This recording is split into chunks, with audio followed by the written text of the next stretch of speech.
Como funciona a partnership do Grupo Primo, como alguém se torna nosso sócio aqui dentro, marcação a mercado em títulos públicos, ainda é um bom momento, passou da hora, vamos acompanhar o que está acontecendo com títulos comprados pelo Tesouro Direto aqui no canal, vocês viram inclusive esses vídeos. Fala do Lula a respeito de uso de poupança regional para financiamento de países da América Latina, significa um confisco, um plano Collor 2.0 e por último, questão de dividendos dentro do nosso fundo Arca-Grão. Eles são distribuídos, ficam lá, o que fazemos com esse dinheiro? Essas são as perguntas que serão respondidas no terceiro quadro, Bruno Responde. E antes de iniciar as respostas às perguntas que foram citadas na abertura, eu quero lembrar você que acompanha o Você Mais Rico de deixar o seu like, se inscrever aqui no canal, não custa nada, ajuda bastante a divulgar o trabalho. E fica a pergunta, se você acompanha corriqueiramente os meus vídeos aqui no Você Mais Rico e não é inscrito, por que você não é inscrito? Vou colocar aqui na tela, mas 65,8% das pessoas, em termos de tempo de exibição aqui no canal, do 100% do tempo exibido, 65,8% é de não inscritos no canal. Tudo bem que o pessoal chega, né, porque tá explorando do YouTube, mas tem muita gente que assiste corriqueiramente, gosta do conteúdo, mas não se inscreve. Então, por favor, deixa aqui o seu subscribe, isso ajuda bastante. Agora, quantas respostas? Vou pegar aqui duas perguntas que têm o mesmo teor. O Samuel Caldeira perguntando como funciona a partnership do Grupo Primo e o Valente Evas, como é o processo para se tornar sócio do Grupo Primo? Nós temos dois processos para o pessoal se tornar sócio. Por exemplo, o Grupo Primo pode adquirir uma empresa, como foi o caso da Portfel, nossa consultoria de investimentos, e nisso os sócios que vão vender, eles podem pegar uma parte em dinheiro, por exemplo, mas se a gente quer o sócio operando aqui dentro do grupo, é interessante alinhar eles no equity, porque isso cria um alinhamento de longo prazo, todos interessados em que a empresa tenha o maior valor de mercado possível no futuro. Então, parte do pagamento viria em participação dentro do Grupo Primo. Esses são sócios de M&A, né? De fusões e aquisições, do inglês Merger and Acquisitions. E você tem os outros sócios colaboradores aqui do grupo que, mediante alguns critérios,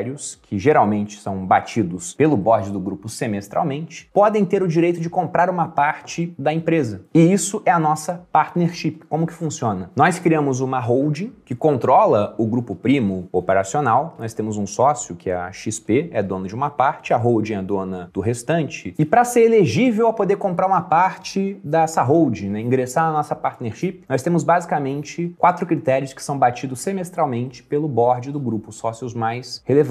Nós queremos pessoas para virar sócios que sejam relevantes para a empresa, ou porque, por exemplo, trazem receita, ou porque são líderes aqui dentro, eles levam a cultura adiante, protegem o grupo de riscos. Você tem setores que não trazem receita, RH, parte jurídica, mas eles são importantes para a empresa, para que o sistema, né, com 200 pessoas trabalhando aqui dentro, existe harmonia e protegido de riscos jurídicos. Outro ponto é que, para virar sócio, essa pessoa tem que respirar o Grupo Primo. Até porque quem vira sócio compra uma parte de quem já é sócio. Então, toda vez que um novo sócio vem para a partnership, Thiago, eu e outros sócios estamos vendendo para essas pessoas. E eu sou muito apegado à minha participação no Grupo Primo, de modo que eu só quero vender para realmente aquelas pessoas que são muito relevantes, estão extremamente compradas com esse negócio, encaram como negócio da vida, assim como eu encaro. Se eu pego o meu patrimônio, a maior parte dele é participação no Grupo Primo, então é o negócio da minha vida, é por isso que eu venho aqui, gravo para vocês, trabalho no Instagram, faço 4 turmas de curso por ano. Eu acho que para quem me acompanha aqui em outras redes sociais, é nítido que eu trabalho bastante em prol deste negócio. O outro ponto é que se o alinhamento é para o longo prazo, e é um critério mais subjetivo, mas ele é muito importante, você tem que ter na sua sociedade pessoas agradáveis. Até porque se você tem pessoas ruins na empresa, o turnover dos colaboradores, ou seja, o tempo que um colaborador fica na sua empresa, acaba sendo reduzido. Porque um bom ambiente de trabalho mantém as pessoas. O ambiente ruim, porque tem alguém, né, que é babaca, acaba expulsando o pessoal. E eu tenho um critério próprio para isso. Eu fico pensando, eu conseguiria jantar com essa pessoa 7 vezes na semana? Se a resposta for sim, então provavelmente eu vou poder ser sócio dela pelos próximos 10, 15 anos. Se a resposta for não, talvez eu tenha que conhecer melhor essa pessoa para ver se de fato, né, é só um desconhecimento, afinal de contas a gente não havia se falado direito, ou se realmente é dar um pé no saco e não dá para você aguentar aquela pessoa e as pessoas em volta dela também não aguentam, não pode ser uma impressão apenas sua. E o último ponto é que como todo mundo vai ser diluído para essa entrada, então os sócios mais relevantes têm que aprovar a entrada de um novo sócio. E aquela pessoa que está indicando o sócio, né, ela tem que estar um parecer pronto para defender a entrada. Pegando esses aspectos de relevância, de boa camaradagem no ambiente de trabalho, de respirar realmente o Grupo Primo, de ser o negócio da vida. O cara não pode estar trabalhando aqui enquanto ele tem um negócio em paralelo que vai consumir 50% do tempo dele. Aí fica difícil virar sócio. E por que ter essa partnership, essa chance do pessoal poder virar sócio, acaba sendo uma grande ferramenta de atração e de retenção de colaboradores talentosos? Porque é dessa entrada que pode vir o grande retorno, o retorno exponencial que a pessoa vai ter na vida. Por quê? Porque ela vai fazer parte do equity, ela vai ter uma partezinha do grupo que pode subir muito de valor ao longo do tempo. E para isso eu vou dar até o exemplo de uma pessoa da minha equipe, o Eduardo. Foi a primeira pessoa que eu trouxe para trabalhar presencialmente aqui comigo no Grupo Primo. E o Eduardo, ele é engenheiro, ele tem mestrado em engenharia, extremamente inteligente, e antes de trabalhar comigo ele fez um concurso, eu não vou lembrar agora para quê, mas era na área dele no estado de Santa Catarina, do qual ele é natural, inclusive. Ele saiu de lá para trabalhar aqui em São Paulo comigo. E ele ganharia naquele concurso, quando fosse chamado, ele não foi chamado na época que veio trabalhar aqui comigo, em torno de 21 mil reais. Aí depois que já estava aqui no Grupo Primo há mais ou menos 1 ano e meio, ele veio falar comigo e disse: olha, Bruno, adoro trabalhar aqui, mas eu fui aprovado num concurso lá em Santa Catarina, minha terra, para ganhar bem mais do que eu ganho aqui, de uma maneira que eu não poderia igualar, porque outras pessoas têm funções similares a dele, então se aumentasse o salário dele, ia ter que aumentar o salário de várias pessoas, e outros com funções não similares, mas com níveis de responsabilidade semelhantes também, acabariam querendo aumento, talvez fosse proibitivo para a empresa naquele momento, e além disso, ele ia ser funcionário público, com um expediente bem definido, que é muito menor do que aquilo que ele faz aqui, então ele ganharia mais para trabalhar menos na terra dele. Só que eu fiz uma pergunta: você quer ir? Ele falou: olha, querer eu não quero, mas também, né, não dá para deixar o dinheiro passar na frente aqui, a oportunidade, e simplesmente recusar. Então eu disse: eu não consigo aumentar o seu salário, mas eu consigo te transformar em sócio na próxima rodada de partnership. Sendo que essa sociedade, no começo, ia dar uma dívida, né? Porque veja que eu não estou dando sociedade para ele, eu estou dando o direito de que ele possa comprar uma parte do Grupo Primo. Digamos aqui, para facilitar uma conta, 100 mil reais. E qual o grande benefício disso? Ele está comprando uma parte de uma empresa no momento que ela ainda está, segundo os planos que a gente tem para o futuro, pequena. E por um valuation feito de pai para filho. Porque quanto menor uma empresa e maior o seu potencial de crescimento, quando você vai comprar uma startup, por exemplo, geralmente maior o múltiplo. Nós já tivemos aqui fundos batendo na porta do Grupo Primo falando: a gente quer comprar por 10 vezes o EBITDA, 12 vezes o EBITDA, na época daqueles múltiplos mais esticados, até mais do que isso. E para o colaborador a gente vende por 3 vezes o EBITDA. Para quem não lembra, EBITDA é uma palavra que vem do inglês, né, um acrônimo, que significa Earnings Before Interest, Tax, Depreciation e Amortization. Ou seja, lucro antes de juros, impostos, depreciação e amortização. Alguns chamam abreviadamente de lucro antes de tudo. Mas para você entender o que seria o EBITDA do Grupo Primo, seria o nosso resultado operacional. Nossa operação aqui envolve a parte de educação, venda de cursos, assinatura da Finclass, streaming, relatórios da Speech. Nós temos a gestora, então tem cobrança de taxa de administração nos fundos, a consultoria, que também funciona como uma cobrança de taxa. Então essa é a operação do Grupo Primo. E disso vem um certo resultado operacional. Desse resultado, você vai ter depreciação e amortização, como a própria sigla EBITDA, né, o Lagida, já mostra que irão entrar, e também o resultado, a despesa financeira. Nós não temos dívidas, temos dinheiro em caixa, então você tem essa entrada. E, ocasionalmente, pode ter algum evento não recorrente. Nós temos participação em várias startups, pode ser que uma startup seja comprada por alguém e com isso a gente ganha algum dinheiro. Exemplo, nós somos donos de uma partezinha da Bit, que é uma corretora de criptomoedas oriunda da fusão entre Bitpreço e Biscoint. Digamos que numa aquisição por um competidor estrangeiro, uma corretora grande de cripto quer entrar no Brasil, resolve comprar a Bit, a gente vai e ganha pela nossa parte 10 milhões. Nossa, que beleza, 10 milhões a mais entrando no lucro da empresa. Mas isso não é recorrente, não dá para vender uma Bit a cada trimestre. Simplesmente foi um evento que não vai se repetir. O dinheiro em caixa crescendo a juros altos agora é bom? Sim, é ótimo, mas não tem a ver com a operação da empresa. E você quer uma empresa que tem um EBITDA cada vez maior. Embora isso não queira dizer que o lucro não é importante, esse lucro líquido no final. Porque se a empresa tem muita dívida, pode ser que a despesa financeira consuma todo o resultado gerado pelo EBITDA. Então, para você que vai investir, é sempre muito interessante olhar as duas coisas. Mas o pessoal que trabalha aqui sabe que a gente não tem dívida, então o EBITDA é aquela métrica mais importante para o colaborador. E digamos que quando eu vendi para o Eduardo, o nosso EBITDA fosse de 100 milhões. Ele comprou por 3 vezes o EBITDA, o que é muito barato. Então ele entrou, né, comprando a parte dele no Grupo Primo, quando o valor do grupo seria de 300 milhões. Só que daqui a 5 anos a gente espera crescer bastante. E aí digamos que o EBITDA EBITDA está em 300 milhões, ou seja, ele triplicou no período de 5 anos. Se o múltiplo continua sendo de 3 vezes, quem estiver entrando agora, o grupo já vale 900 milhões. Então o Eduardo foi beneficiado porque entrou lá atrás, por mérito dele. Mas veja que o valor da empresa já aumentou porque o EBITDA cresceu. Só que aí, um fundo de investimento quer comprar uma parte do grupo primo, 10%. Nisso, todos os sócios são obrigados a vender 10% da sua posição. Todo mundo vai ser diluído proporcionalmente para que esse fundo pudesse entrar. Digamos que esse fundo queira pagar 10 vezes o EBITDA. Eu não venderia minha parte por esse múltiplo, mas é a oferta que o fundo faz. Então, 10 vezes 300 milhões, o grupo vale 3 bilhões. Digamos que ele pague 20 vezes o EBITDA, o grupo vale 6 bilhões. Digamos que ele pague 30 vezes o EBITDA. Aí eu começo a achar interessante para uma empresa em crescimento. O grupo vale 9 bilhões. Nessa hipótese de um múltiplo mais esticado, seria um mercado realmente de juros baixos, tipo que a gente teve em 2020, 2021. Observe que aqueles 100 mil investidos pelo Eduardo a 3 vezes o EBITDA, quando o EBITDA era de 100 milhões, foram multiplicados por 30 vezes, porque o EBITDA em si triplicou e o múltiplo cresceu 10 vezes. Então 100 mil do Eduardo viraram 3 milhões. Sendo que ao longo desse caminho, quando o grupo paga dividendos, ele como sócio também recebe, ele pode ter a chance de comprar mais sociedade conforme a relevância dele na empresa vai subindo. Então dessa forma, veja que uma pessoa que poderia ganhar mais em outro local imediatamente, ela acabou recusando essa oportunidade, que poderia ser muito boa, porque ela está alinhada no equity do grupo primo e focada em ficar aqui para construir esse negócio no longo prazo. Então essa é uma lição importante para você que tem um negócio. Quando você dá a chance realmente do pessoal ser dono de uma parte, todos têm a ganhar. Porque tudo bem, agora você é menos dono do seu negócio, mas eu não vejo problema em ser menos dono de um negócio que está crescendo e ficando cada vez mais relevante. Pegando a segunda pergunta do Thiago Colonhese, ele fala: Bruno, bom momento para aproveitar a marcação a mercado? Vamos dar uma olhada no site do Tesouro, ver como é que estão as taxas. Lembrando que eu fiz vários vídeos aqui no canal ao longo do ano passado, comprando um pouco de pré-fixado, um pouco de IPCA+,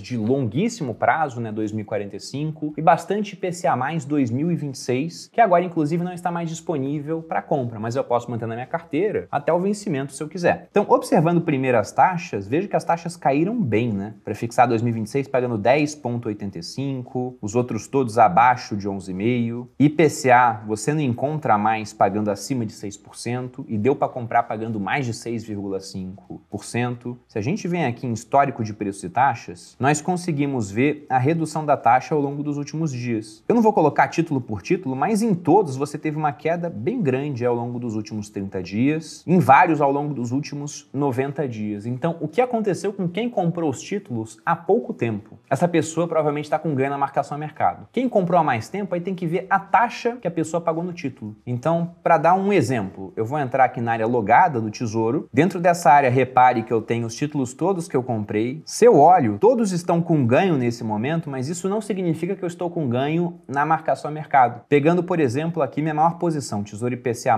2026. Se eu clico aqui, tá lá na corretora Rico, mas aparece aqui como XP, porque é parte do grupo XP. Veja que eu tenho todas as compras contabilizadas. Lá atrás, eu fiz compras por taxas baixas comparadas à taxa atual, IPCA mais 3,91. Comprei pouco nessa época. Foi exemplo de uma turma do Viver de Renda, então tive que comprar para mostrar como era o processo prático. Mas veja, eu tô ganhando a marcação a mercado nesse título? Não, eu tô perdendo ainda. Porque ao invés de render o combinado IPCA mais 3,91, ele tá rendendo IPCA mais 1,09. Ou seja, menos do que a taxa combinada. Se eu abro aqui o gráfico, nós temos em azul escuro o rendimento teórico. Se ele tivesse um rendimento simplesmente igual ao que é o prometido, IPCA mais 3,91, e aqui em azul claro o rendimento na prática, vindo da variação das taxas. Se a taxa do título que eu comprei a 3,91 depois virou IPCA mais 6, então o preço do título vai cair até que o título antigo esteja pagando a taxa exatamente igual à nova, a que o pessoal está comprando agora. Então, se o preço tem que cair, a minha rentabilidade acaba ficando menor. Eu que comprei lá atrás. Não estou ganhando em todos os títulos ainda, mas os títulos comprados mais recentemente, e repare que eu dei mais peso nesses títulos, eles já estão me dando algum ganho. Veja que aqueles que eu peguei acima de 6, ó, IPCA mais 6, eu estou ganhando IPCA mais 7,67. Se eu pegar a rentabilidade anualizada, né, aquilo que eu já tive no momento, transportando para um prazo de 1 ano. Só que nesse título eu tenho quase que 1 ano mesmo, né, 325 dias. Então é quase isso que eu ganhei. Se eu olho esses últimos, IPCA mais 6,31, IPCA mais 6,23, veja que se eu anualizar a rentabilidade que eu tive, esses aqui eu tenho há mais ou menos 6 meses, estão rendendo IPCA mais 11,19, IPCA mais 11,04. Se eu venho para o gráfico, veja que o meu resultado real está bem acima do resultado prometido. Ou seja, seja, eu poderia vender isso aqui para ter um ganho de marcação a mercado nesse momento? Sim. Vale a pena vender nesse momento? Eu acho que não. Porque, primeiro, os juros podem cair mais. Até agora, a Selic nem se mexeu. Foi só precificação de que a Selic irá cair esse ano, que já levou a curva lá para baixo. Além também de fatores de longo prazo, o Brasil não vai explodir. Tem um arcabouço fiscal, que não é uma maravilha, mas também não é um lixo. Por mais que o governo queira adotar caminhos heterodoxos, o Congresso está mais resistente. Então, tudo isso que sinaliza que o Brasil ele vai continuar, né, na trajetória que ele tem mais ou menos para o longo prazo, não vai explodir em termos de dívida, acaba controlando um pouco a expectativa de problemas futuros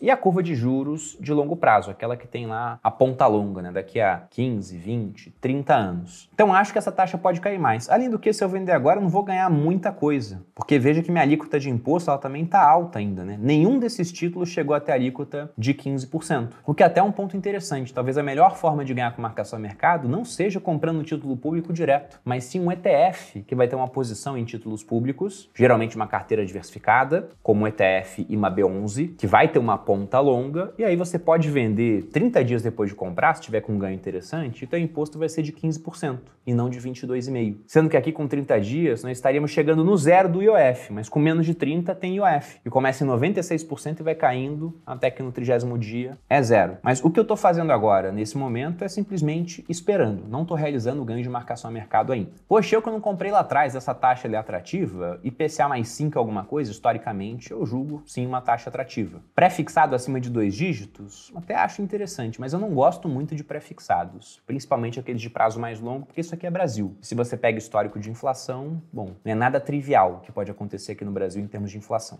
Inclusive, para você que quer aprender mais sobre investimento de renda fixa, ganho de marcação a mercado, outros investimentos além de títulos públicos, o comum que é o CDB, LC, LCA, como por exemplo aqueles fundos de debênture listados em bolsa, que são bem interessantes. Muita gente até confunde com fundo imobiliário, só que além de pagar dividendos mensais, eles são isentos na hora que você vende também. E como combinar tudo isso em uma carteira de renda fixa, sendo que a renda fixa aqui no Brasil, ela tem um resultado muito bom, principalmente se você sai daquele índice básico CDI e começa a olhar, por exemplo, o IMAB5, que é difícil pra caramba ganhar desse índice, e tem ETFs que replicam esse índice. Então todo esse conteúdo eu condensei dentro de um curso que eu gravei há pouco tempo chamado Viver de Renda Fixa, que ficou muito bom. Algumas pessoas que me assistem aqui compraram. A gente ofertou durante um tempo por 697 e havia um cupom de R$500 para o pessoal poder entrar depois no Viver de Renda, para não ficar só andando com a perna direita, poder correr usando as duas pernas, né? Investir em renda fixa, também em renda variável aqui no Brasil e no exterior. Então era um produto que eu queria que tivesse um custo final bem baixinho, para a pessoa ter uma introdução à minha didática para depois fazer o Viver de Renda. E aqui eu vou testar uma coisa nova com vocês. O que eu vou fazer é, o curso agora ele tem um preço mais alto, porque ele foi vendido por 697 somente para o pessoal que confiou de cara. O preço agora é de 1.000. Mas se você for fazer o Viver de Renda após fazer o Viver de Renda Fixa, o preço que você pagou no Viver de Renda Fixa, ele fica virtualmente em zero. Como dizem no mercado de investimentos, ele fica net zero. Na verdade, você tem até um pequeno benefício. Por quê? Viver de Renda Fixa agora custa R$1.000. Então, desses 1.500 eu vou investir numa previdência, um ótimo veículo para acumulação de patrimônio no longo prazo, com vantagem tributária e sucessória e com desempenho conservador, acima do CDI, segundo os nossos backtests. A gente não pode prever o futuro, mas com a carteira que a gente tem, no passado teríamos ganho do CDI. De modo que o custo do produto mesmo está ficando em 500, mas o cupom que você tem de desconto para as próximas turmas do Viver de Renda é de R$600. Então veja que se você quer fazer uma turma do Viver de Renda no futuro, essa oferta do Viver de Renda Fixa está muito interessante. Você paga 1.000, 500 você recebe de cashback e 600 você tem de desconto para uma próxima turma do VR. Para quem quiser aderir, eu vou deixar um link aqui na descrição do vídeo. Então fica o convite para conhecer minha didática através de um custo muito pequeno, que pode ser no net até zero, caso você depois decida ingressar no Viver de Renda. Terceira pergunta, o Rui Lemos manda aqui: o que pensar da declaração do Lula sobre disponibilizar a poupança para o desenvolvimento regional? E antes de comentar, vocês devem ter visto já esse trecho do vídeo, ele viralizou no Instagram, mas eu vou colocar aqui exatamente o que o Lula falou e depois eu teço os comentários. Projetos são construídos de baixo para cima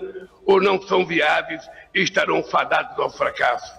Nesse sentido, e sem prejuízo de outras propostas que discutiremos ao longo do dia de hoje, sugiro a consideração de vocês as seguintes iniciativas: colocar a poupança regional a serviço do desenvolvimento econômico e social, mobilizando os bancos de desenvolvimento como a CAF ou Fomplata Embora muita gente tenha ficado assustada e outros simplesmente utilizaram aquilo para algum ganho de capital político, e não entenda que eu estou defendendo o Lula, longe disso, não votei no Lula, não gosto do Lula, não é quem eu queria como presidente do país, e não porque eu amo o Bolsonaro, mas acho que o Lula, dentre as duas opções do segundo turno, era pior. Inclusive fiz campanha contra ele. Mas falar que ele defendeu um confisco nesse trecho é absurdo. Simplesmente ele fala, vamos usar recursos de poupança e colocar os bancos de desenvolvimento para financiar o crescimento. Você pode discordar de que isso é uma boa ideia. Eu discordo, por exemplo, que o uso de recursos do BNDES para financiar desenvolvimento de países capengas aqui da América do Sul é uma boa ideia. Mas o ponto é que ele não defendeu confisco nenhum. O que acontece é que todo o dinheiro que é emprestado numa economia vem da poupança. Então quando você deixa um dinheiro em poupança em um banco ou na conta corrente em um banco, esse recurso vai ser usado pelo banco para emprestar. A poupança, por exemplo, está financiando o pessoal que vai pegar dinheiro para comprar uma casa, financiamento imobiliário. Então o que o Lula está falando é só que o banco tem que fazer o que ele faz, mas em prol aqui da América Latina. Até porque, se você pega o nosso ordenamento jurídico, né, aquilo que o Collor fez lá na década de 90 e que assombra muitas pessoas até hoje, e com razão, não tem como acontecer hoje, pelo menos não da mesma forma. Porque na década de 90, simplesmente após um feriado bancário, o Collor foi lá e falou, né, em outras palavras, que o dinheiro que é seu não é tão seu assim, agora ele é nosso. E como ele fez isso? Através de uma canetada. O presidente tinha esse poder de simplesmente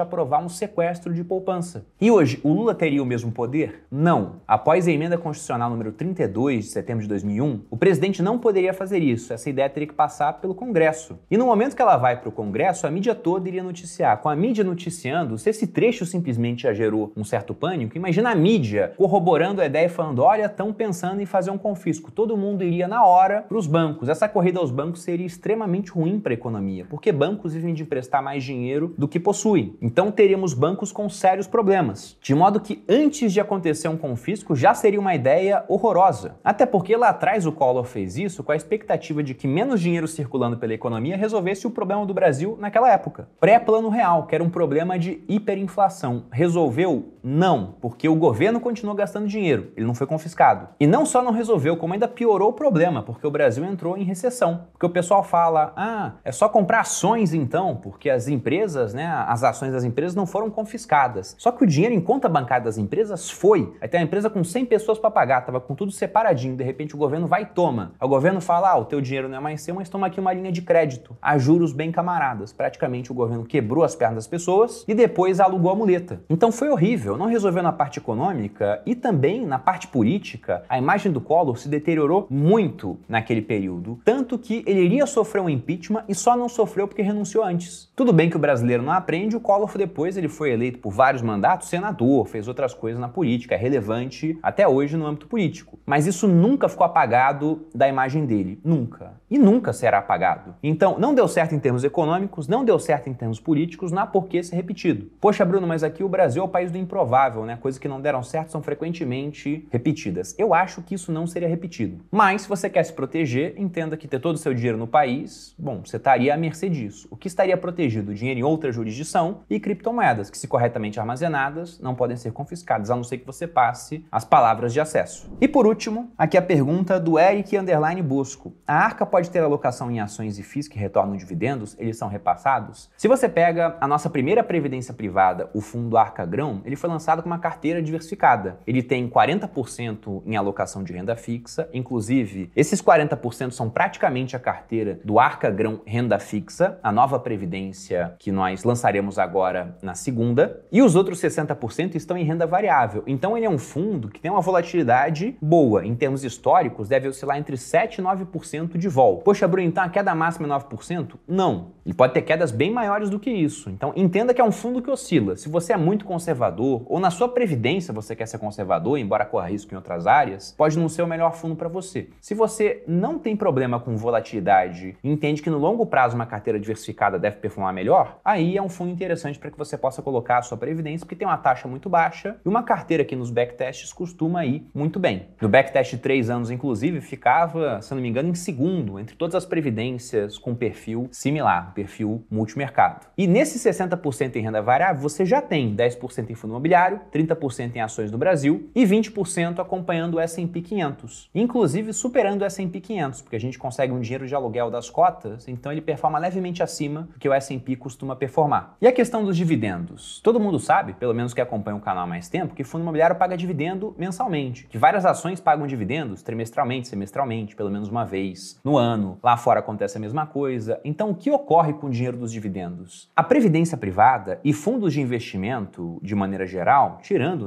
fundo de participação, fundo de debênture incentivada listado em bolsa, fundo imobiliário, esses distribuem dividendos. Fundos de investimento, de maneira geral, não distribui. Esse dividendo cai no fundo e é usado pelo gestor para comprar mais ativos. No caso do fundo Arca, que é um fundo que investe em mais de 30 fundos, ele compra mais cotas dos outros fundos. Então, o tempo todo, esse dinheiro está sendo reinvestido. Da mesma forma que você que tem fundos imobiliários que ganha os dividendos, mas não usa isso para viver, reinveste, é exatamente isso que acontece dentro da nossa previdência. E para aqueles que quiserem conhecer mais, tanto da Arca Grão raiz, digamos assim, com essa diversificação de 60% em renda variável, 40% em renda fixa, quanto do Arca Renda Fixa, que será lançado na segunda, também tem um link aqui na descrição para que você possa baixar o app e ter mais informações. E você pode investir no nosso fundo por várias plataformas, você encontra no Banco Inter, na Rico, na XP, no BTG. Só que se você investe pelo nosso app, pelo app da Grão, o que acontece é que quando os ativos do fundo eles pagam dividendos, você recebe uma notificação no seu celular, como essa aqui que você está vendo. Além do que, como é um app feito especificamente para acompanhar a rentabilidade dos nossos produtos, ele tem muito mais informações do que você encontraria numa corretora que vai ter milhares de fundos oferecidos. Por isso, fica o convite. E eu fico por aqui. Espero que você tenha gostado do vídeo. Se gostou, deixa o like, se inscreva aqui no Você Mais Rico. Um grande abraço